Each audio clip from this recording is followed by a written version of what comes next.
Next అంటే మీరు ఇందాక రామ్ చరణ్ గారికి బర్త్డే విషెస్ కూడా చెప్పారు కదా, అవును. ఆయనతో ఇన్స్పైర్ చేసుకోవటం ఎలా అనిపించింది? అంటే దాంట్లో కూడా మీ క్యారెక్టర్ ఎలా ఉండబోతుంది అసలుకి? క్యారెక్టర్ గురించి ఇప్పుడు చెప్పలేను, నన్ను కొడతారు ఇప్పుడు చెప్తే.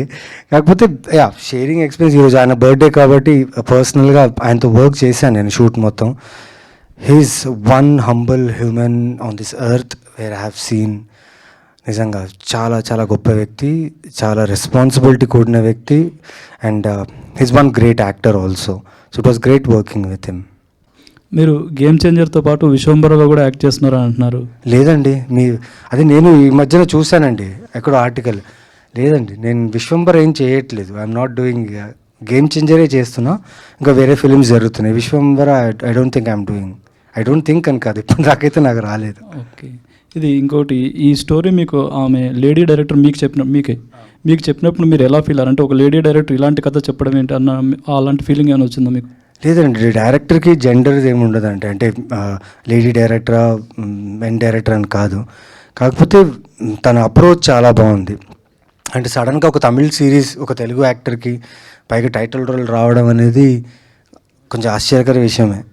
ఎందుకంటే ఇక్కడ చేసిన వర్క్ చూసి అక్కడ నాకు యాంటాగనిస్ట్గా, విలన్గా, కొన్ని క్యారెక్టర్స్గా పిలిచేవాళ్ళు. బట్ ఇంత పెద్ద కథ నా భుజాల మీద వేసినందుకు నేను చాలా హ్యాపీగా ఫీల్ అయ్యా. ఫస్ట్ వాళ్ళ అప్రోచ్ అండి, వాళ్ళు ఇచ్చిన పిచ్ డెక్ చూడంగా నేను షాక్ అయిపోయి, ఏంటి ఇంత పెద్ద కథ నాకా అనుకున్నా నేను. తర్వాత టీంలో కలిసిన తర్వాత వీళ్ళ టీం అంతా చాలా క్రేజీ టీం. ఇప్పుడు దాకా వర్క్ చేసిన సినిమాలు ఒకవైపు అయితే ఈ సిరీస్ ఒకవైపు. So it was great working with the team. ఇందాక మాట్లాడుతూ ఆ జ్ఞాపకాలు ఇంకా వెంటాడుతున్నాయి, నన్ను బెడ్రూమ్ దాకా వచ్చేసాను. నిజమేనండి అది? నిజమండి, లేకపోతే మైకులో ఎందుకు చెప్తానండి అని చెప్పండి. నిజమే.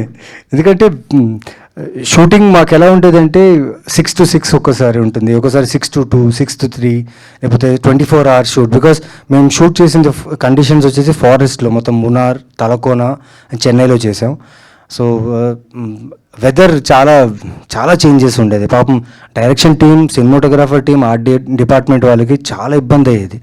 బట్ స్టిల్ మాకు ఇచ్చిన టైంలో అమెజాన్ మా మీద పెట్టిన నమ్మకం, అలాగే make believe production, like Nandini గారు వాళ్ళ హస్బెండే ప్రొడ్యూసర్ అనమాట.